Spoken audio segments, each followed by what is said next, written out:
Le retour à Dieu par la repentance et la guidance du Saint-Esprit. L'appel à la repentance et à la vérité de l'Évangile. Matthieu 18, 3. Je vous le dis en vérité, si ne vous détournez pas et ne devenez pas comme des petits enfants, vous n'entrerez jamais dans le royaume des cieux. La Bible coréenne n'insiste pas assez sur le sens exact de revenir, se détourner, revenir. Donc, quand nous pensons à Matthieu 18, 3, la première idée qui vient est souvent la leçon de devenir comme un petit enfant.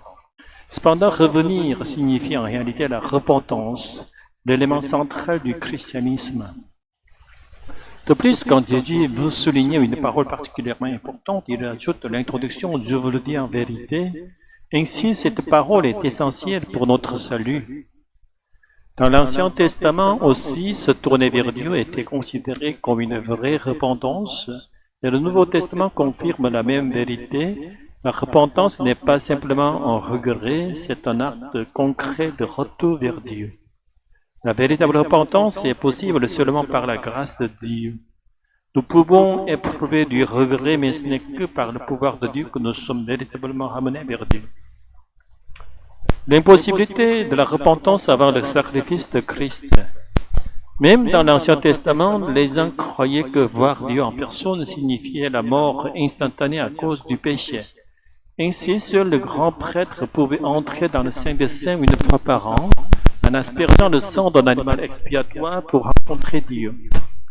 Si le sang de l'animal n'avait pas expié le péché, le grand prêtre mourrait sur place. Et c'est pourquoi il portait des vêtements avec une longue corde attachée afin qu'on puisse le retirer de l'autel.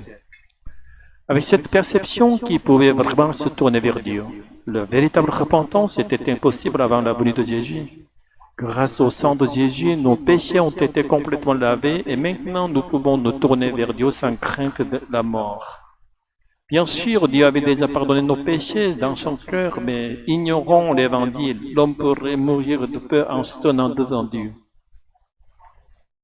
La repentance guidée par le Saint-Esprit et la vigilance du croyant. Cependant, connaître l'Évangile intellectuellement ne suffit pas pour se tourner vers Dieu, car le monde semble encore plus séduisant que Dieu. Ainsi, le Saint-Esprit doit venir en nous, presque de force, pour nous guider par la porte de la vie ouverte en Jésus. Jésus nous enseigne dans Matthieu 18, 3 que la repentance doit être la priorité, d'abord se tourner vers Dieu, puis comme un enfant recevoir l'instruction du Saint-Esprit, alors nous resterons dans la présence de Dieu, jamais plus éloignés. Ne pas oublier l'avertissement pour ceux qui s'éloignent après avoir goûté la lumière de l'Évangile. Hébreux 6, 4, 6. Ceux qui ont été éclairés, qui ont goûté les dons célestes et ont participé au Saint-Esprit, et qui tombent ensuite, il est impossible de les renouveler pour leur repentance.